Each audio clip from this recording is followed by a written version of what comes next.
ഇന്ന് നമുക്ക് കക്കിറച്ചി റോസ്റ്റ് ചെയ്തെടുക്കാം.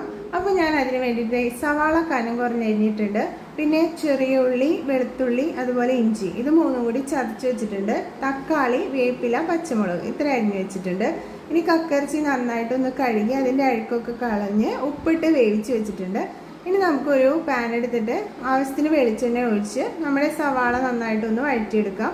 അപ്പോൾ ഉപ്പും കൂടി ചേർത്ത് കൊടുക്കുക. അതിനുശേഷം ചുവന്നുള്ളിയും ഇഞ്ചിയും വെളുത്തുള്ളിയും ചതച്ചത് ചേർക്കാം. പിന്നെ തക്കാളി, വേപ്പില, പച്ചമുളക് ചേർക്കുക. ഇത് ഒരു പകുതി ഒന്ന് മൂത്ത് കഴിയുമ്പോൾ തന്നെ നമുക്ക് വേഗം തന്നെ നമ്മുടെ കക്കിറച്ചി അതിലേക്ക് ചേർത്ത് കൊടുക്കാം. എന്നിട്ട് ഒരു അരമണിക്കൂർ ചെറിയ തീയിൽ വേവിച്ചെടുക്കാം.